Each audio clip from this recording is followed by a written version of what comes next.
이강인 PSG가 극진히 대접하는 이유, 파리 생제르맹 운영 정책과 국제 전략의 기조. 국가의 무게. 지난 2021년 이강인은 발렌시아에서 방출됐다. 이후 마요르카 유니폼을 입고 2시즌을 뛰었다. 마요르카 유니폼을 입은 이강인은 매해 괄목할 만한 성장을 일궈냈다.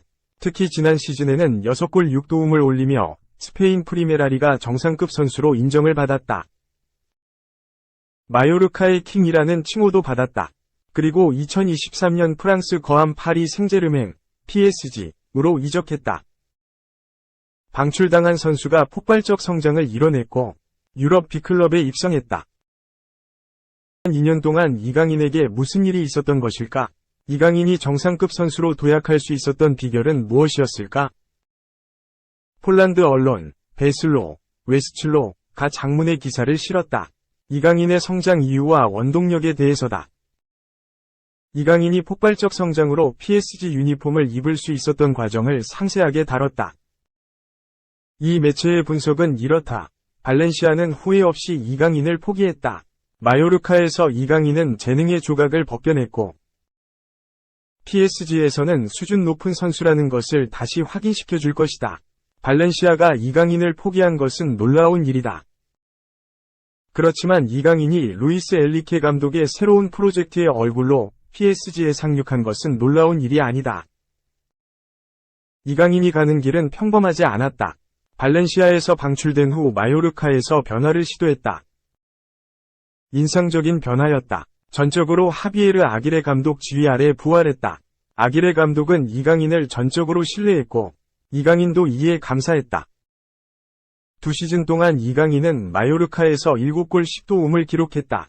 특히 지난 시즌 이강인은 마요르카의 확실한 리더였다. 공격성, 드리블 등 확실히 인상 깊은 모습을 드러냈다. 아기레 감독은 수비에 중점을 두면서도 상대 수비진의 공포를 뿌린 경이적인 이강인 베다트 무리키 듀오를 완성시켰다. 이강인은 공을 잘 다루는 천재였다. 하지만 문제는 공을 쫓아 달려가야 할 때 시작됐다. 이 문제가 아기레 감독에 의해 수정됐다. 이강인은 더 성숙하고 참을성 있는 선수가 됐다. 이강인은 더 이상 이기적으로 축구를 하지 않는다. 팀을 위한 좋은 해결책을 찾는 법을 배웠다. 그 변화는 눈으로도 확인할 수 있다. 또 마요르카에서 이강인은 근육량을 5kg 늘렸다. 상대에 부딪혀 튕겨나가던 선수에서 훨씬 더 큰 상대도 지배할 수 있는 선수가 된 것이다. 발전한 이강인은 지난 시즌 폭발했다. 마요르카가 이강인에게 너무 작은 클럽이라는 것이 분명해졌다. PSG가 이강인을 선택했다. PSG는 체질 개선을 시도하고 있다. 엄청난 돈을 앞세운 슈퍼스타에 의존하기보다 젊은 선수들이 성장해 팀이 동반 성장하는 시나리오를 만들었다. 그 안에 이강인이 포함됐다. 엘리케 감독 역시 이강인의 강점을 발견하지 못했다면 이적을 승인하지 않았을 것이다. 이강인 플러스 블라호비치, 환상 왼발 듀오 보게 될까? 음바페 이적 대비한 영입. 이탈리아 매체 칼초메르카토는 17일 한국 시간 파리 생제르맹, PSG, 두산 블라호비치, 23. 유벤투스, 영입을 원하고 있다, 라고 전했다.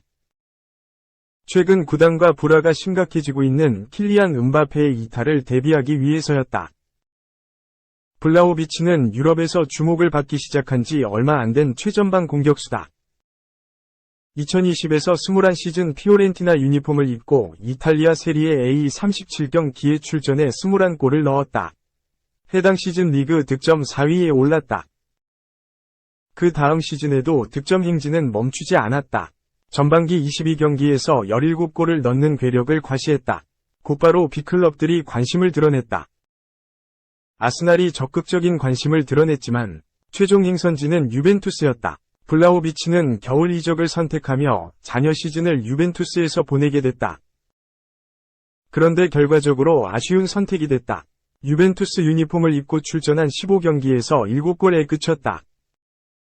준수한 기록이긴 하지만 확실히 전반기에 비해 경기력이 떨어졌다. 지난 시즌에는 더욱 참담했다. 총 42경기에 출전했지만 14골이 전부였다. 완벽한 주전을 꿰차지 못하며 선발과 교체를 오갔다. 부진이 이어지자 유벤투스는 최전방 공격수 교체를 준비하고 있다. 최근 로메루 루카쿠와 연결되고 있기도 하다. 블라호비치를 방출할 계획도 있다. 부진에도 여전히 인기가 많다. PSG뿐만 아니라 레알 마드리드, 토트넘 호스퍼, 아스날 등이 행보를 주시하고 있다. 매체에 따르면 차기 행선지로 가장 유력한 팀은 PSG다. 무려 9천만 유로, 약 1278억 원, 위 이적료를 준비했다. 만약 블라호비치가 합류한다면 PSG는 이강인과 블라호비치라는 환상 왼발 조합을 기대할 수 있다. PSG는 지난 8일 마요르카에서 뛰던 이강인 영입을 공식 발표했다. 이강인은 날카로운 왼발을 활용해 공격수에게 득점 기회를 제공해주는 유형이다. 흥미롭게도 블라호비치 역시 뛰어난 왼발을 갖고 있다. 왼발을 활용한 강력한 슈팅과 준수한 골 결정력을 겸비했다. 과연 이강인의 날카로운 왼발과 블라호비치의 강력한 왼발이 만나게 될지 관심이 모아진다. 3. 신인왕 1순위 문동주의 이닝 제한. 120이닝 오른쪽 화살표 8월 말 시즌 마감, PS 경쟁에도 쉰다. 한화 투수 문동주는 후반기 이닝 제한으로 8월 말에 일찌감치 시즌을 마칠 전망이다. 현재 한화의 관리 지침으로는 9월에 열리는 항저우 아시안게임 국가대표로 출전해 던지는 것이 마지막 투구가 될 것이다. 만약 한화가 10월 시즌 막판에 포스트 시즌 진출을 다툰다면 문동주는 전반기 16경기, 83이닝에 등판해 6승 6패, 평균 자책점 3.47로 마쳤다. 지난 12일 잠실 LG전에서 7회까지 완벽한 투구로 무실점 호투하고 7과 3분의 1이닝 1실점으로 승리 투수가 됐다. 후반기 첫 등판까지는 올스타 브레이크를 포함해 2주간 휴식에 들어간다. 올해 2년차인 문동주는 시즌 초반부터 이닝 제한이 언급됐다. 지난해 데뷔 첫해 문동주는 2차례 부상으로 총 42이닝, 1군 28과 3분의 2이닝, 2군 13과 3분의 1이닝을 던졌다. 올해는 120이닝, 플러스 10이닝을 한계치로 잡았다. 최원호 감독은 전반기 마지막 LG 원정에서 문동주에 대해 후반기 7경기 정도 나간다. 평균 5이닝 정도 던진다고 하면 35이닝 정도 된다. 8월 마지막 주에 7차례 등판이 끝난다. 115이닝에서 최대 120이닝 안에서 끝낸다고 말했다. 문동주가 선발 등판에서 7이닝 정도를 소화한다면 등판 경기 수는 줄어들 수 있다. 최 감독은 아시안게임 나가서 10이닝 정도 던지지 않겠나. 예선전 한 경기, 준결승과 결승 중에서 한 차례 등판하면 넉넉 잡아도 15이닝 정도 될 거다 라고 말했다. 문동주가 120이닝을 8월 말까지 던진다면 아시안게임까지 3주 정도 시간이 남는다. 최 감독은 3주 정도면 시즌 마치고 한국 시리즈 직행하는 투수들처럼 컨디션 조절을 할 수 있다고 설명했다. 첫 주에는 캐치볼, 2주째는 피칭, 3주째 2에서 3이닝 투구를 하면서 아시안게임을 준비할 수 있다. 이닝 제한이 걸린 문동주가 8월 말 시즌을 조기 마감한다면 신인왕 레이스의 변수가 될 수 있다. 문동주는 전반기 워 2.00으로 투수 중에서 12위, 국내 투수 중 5위다. 야수들까지 포함해 신인왕 자격을 갖춘 선수들 중에는 1위다. 지난 4월 역대 국내 투수 최고 구속 신기록 160.1km를 세우며 평균 150km가 넘는 직구 구속을 뽐내는 문동주는 신인왕 1순위로 꼽히고 있다. 그러나 이닝 제한, 아시안게임 출전으로 9에서 10월 출장 경기가 0이라면 시즌 막판 신인왕 경쟁자들의 성적에 따라 신인왕 판도가 흥미롭게 될 수 있다. 문동주는 현재 한화 선발 로테이션에서 페냐, 산체스 외국인 투수 원투펀치에 이어 3선발이다. 문동주가 9월부터 선발진에서 빠진다면 토종 선발진은 장민재, 한승혁, 김서현, 김민우, 어깨 부상 중 등이 로테이션을 돌 것으로 보인다. 최 감독은 후반기 4에서 5선발 자리에 한승혁, 장민재, 김서현 3명 중에서 2명을 기용할 것이라고 말했다. 4. 아직도 합의 안 하고 뭐해? 지지부진한 협상 상황에 언해피. 2022에서 23시즌 첼시는 최악의 시기를 보냈다. 2015에서 16시즌 리그 10위. 그보다 더 낮은 순위는 기록하지 않을 것으로 보였지만 2022에서 23시즌 첼시는 12위로 시즌을 마무리했다. 토마스 투헬과 그레이엄 포터 등 시즌 도중 2번의 감독 교체가 있었지만 상황은 달라지지 않았다. 소방수로 온 프랭크 램파드는 위기에 처한 팀을 구하기에 역량이 부족했다. 이에 빠르게 새 시즌을 대비하고 있다. 비어있는 감독 자리는 과거 토트넘 호스퍼의 최전성기를 이끈 마우리시오 포체티노 감독으로 채웠다. 선수 육성과 성적, 2마리의 토끼를 동시에 잡겠다는 심산이었다. 스쿼드 정리도 활발하게 진행 중이다. 영입보다는 매각에 집중했다. 지난 2번의 이적 시장 동안 첼시는 무려 8천억 원 이상을 투자해 선수를 영입했다. 그로 인해 스쿼드는 쓸데없이 비대해졌다.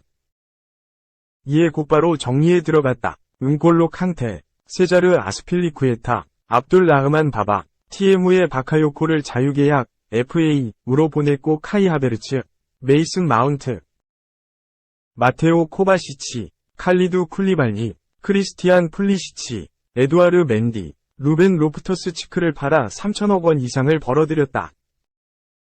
물론 영입이 아예 없는 것은 아니다. 지난 겨울 합의를 이뤄낸 크리스토퍼 은쿤쿠가 정식으로 합류했고 비아레알에서 리그 12골을 넣은 공격수 니콜라 잭슨을 영입했다. 또한 브라질의 신성 안젤로 가브리엘을 데려오며 미래 준비도 착실히 했다. 첼시의 보강 계획은 아직 끝나지 않았다. 엔조 페르난데스의 짝을 찾기 위해 여러 자원을 물색했고 브라이튼의 카이세도를 적임자로 낙점했다.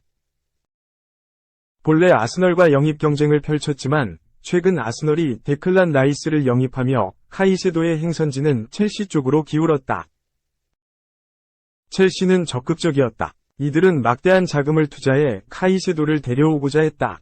이적시장 전문가 루디 갈레티에 따르면 두 구단의 합의는 어느 정도 이뤄진 것으로 보였다. 기본 금액은 고정됐으며 보너스 금액 부분에서 차이가 있었다. 첼시는 곧 추가 제안을 할 예정이다. 유럽 축구 이적시장 전문가 파브리시오 로마노는 17일 이하 한국 시간 자신의 SNS를 통해 첼시는 이번 주 내에 금액을 올려 카이세도 영입 제안을 할 예정이다. 공식적인 제안은 아직 없지만 구단 간의 직접적인 대화가 오갔다. 기본료 7천만 파운드, 약 1159억 원 이상이 논의될 것이며 첼시는 이번 주 내에 거래를 마무리 짓기를 바라고 있다. 라고 전했다. 빠르게 이적이 마무리되길 원하는 건 카이세도도 마찬가지였다. CBS 스포츠의 벤 제이콥스에 따르면 카이세도는 아직까지 합의가 되지 않은 상황에 불만을 표했다. 제이콥스는 17일 자신의 SNS를 통해 카이세도는 아직까지 첼시와 합의가 이뤄지지 않은 것에 대해 불만을 갖고 있다. 그는 브라이튼으로 돌아가 대화를 나눌 예정이다. 첼시는 아직 공식적인 제안을 하지 않았지만 7천만 파운드의 옵션이 포함된 제안을 할 것으로 보인다. 라고 밝혔다.